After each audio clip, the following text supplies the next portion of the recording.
Hello, beautiful people. Today we're diving into a juicy topic, love or money. It's a question many couples wrestle with, so stick around because we're going to really get into some necessary choices when it comes to romance and financial security. So let's get into it. I am Tamoa Danielle.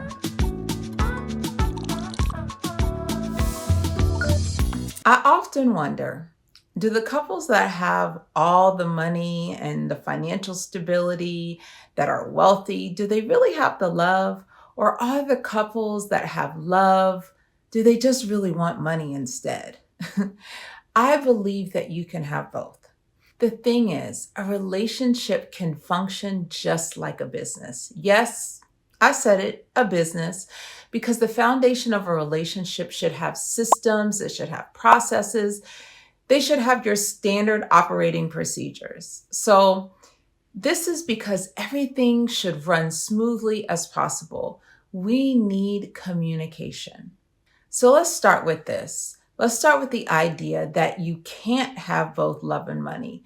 Where does this even come from and why? Why do so many people feel like they have to sacrifice one for the other?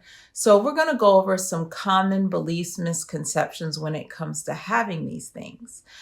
The first one is, if you focus too much on money, you're not prioritizing love. Then it's if you truly love someone, money shouldn't matter. Money is the root of all evil, so focusing on it ruins relationships. And then lastly, you can't have a successful career and a loving, stable relationship at the same time. So definitely that mindset, that belief set, especially when it comes to money, is already coming from a place of lack. So how can we even think about getting in a relationship and thinking about our love abundance, our financial abundance, when we already are coming into a relationship with the mindset about money? Then we definitely will lack the belief that we can have love and money when it comes to our partnerships. So let's talk about one of what I call the age-old dilemmas. So why is there a belief that love and money can't mix?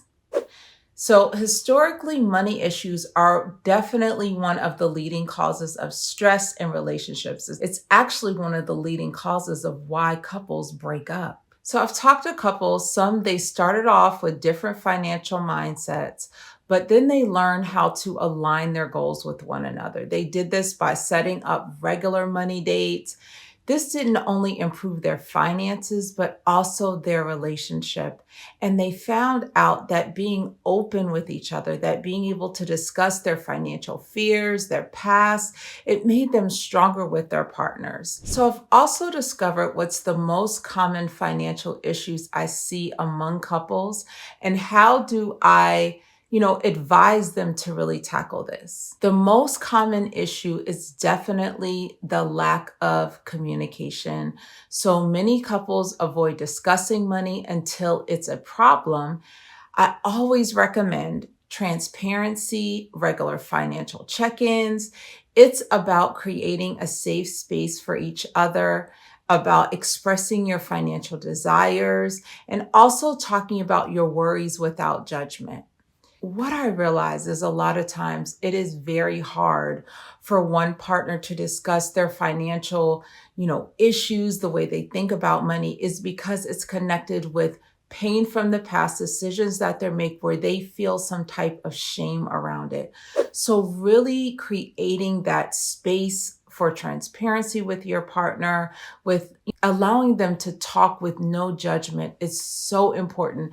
And also making sure that in the midst, you're really listening to each other, that you're not blaming one another for things that have happened or things that you're feeling yourself insecure about. I have learned that the couples who thrive financially and emotionally are the ones who treat money as a team effort.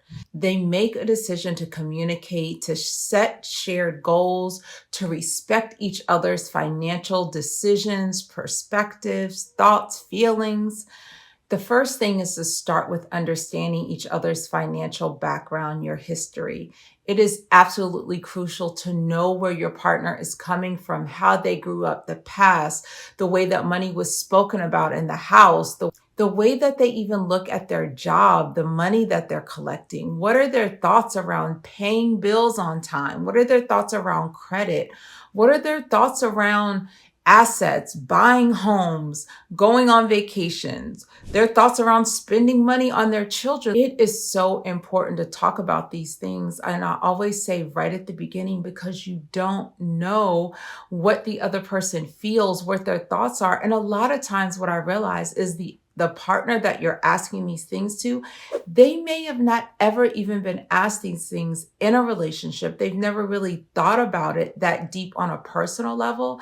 So this opens up a whole new level of communication, a whole new level of transparency, of self-discovery that you two can walk together on this journey. I believe it's possible to blend love with financial prosperity.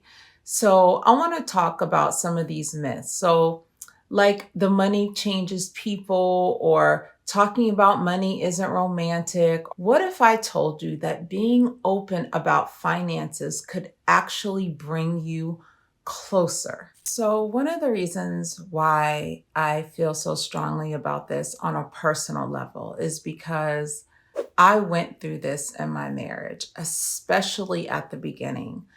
Because of my own history with money, what I dealt with growing up, my understanding of the way that my mindset was around money, I took that into my marriage. And then he had his own core beliefs about money, about how to budget, about how to spend, about how you even make money. When we weren't aligned and we didn't understand how important these things were to talk about, it caused so much tension, fights, arguments. I remember just the overwhelming feeling of just feeling so stuck, feeling like there was no way out of our financial trauma. And of course, it triggered things for me, right, when I was a child and watching my parents. And it just felt like a revolving door so many times.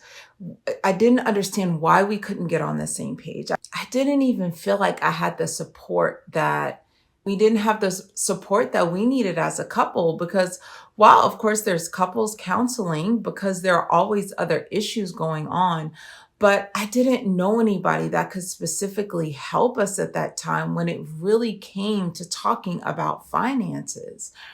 And it was so discouraging for us. As we moved along in our relationship and our marriage, things changed. It got easier, but I just think how much we could have avoided in arguments and spending quality time with each other without having that tension or being angry about something that our partner did, something that each other did when it came to money. Being able to communicate without yelling and screaming, without shutting down, without sleeping in another room. All of these things are so real. And anyone that is in a relationship that is watching this, that watches my episodes, I just want you to know that there is help, there is hope. This is the reason why I'm so passionate around couples getting their financial lives together, because it's so important. And I've just watched and experienced myself how it can really tear apart a relationship. So we can have them both, right? So let's talk about how to make that happen. So here are 3 things that you and your partner need to start doing right now, today, to build love and what we would call financial security. So have the money talk early and often. You're going to want to sit down, talk about your financial goals, your spending habits, your fears around money, the way you grew up. No blame, no judgment, just an open conversation. And then number two, create a joint vision even if you keep separate accounts. Whether you combine your finances or not, you still need a shared financial vision. You have to set goals, whether that's buying a house, investing, building generational wealth. Then number three, making sure you prioritize financial self-care. So what that is you have to remember you can't pour into a relationship if you're financially stressed or you're financially lacking the money mindset that you need. So it is important to focus on your own financial growth, saving, investing, and improving your credit. It is also most imperative that you also heal the wounds around your own issues with money, your own financial traumas, thinking about how you grew up, going through this with a financial therapist, really understanding those triggers, those things that you need to be aware of so that when you are speaking to your partner, when you're communicating to your partner, that both of you are on the same page without strife, without anger, without all of those things, that you know that you can have a productive conversation with each other when you discuss your finances. So the question is, do we really have to choose between love and money? And the answer is absolutely not.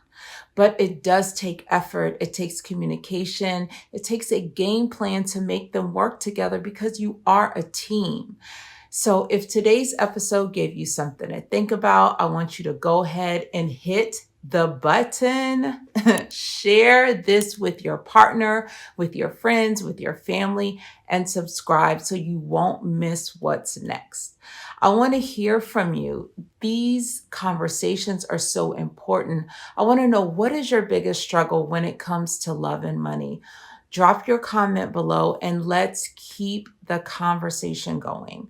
I want to thank you so much for sharing time with me, and we will see you in the next episode where we will continue to discuss how to level up your finances and your emotional prosperity in your relationships.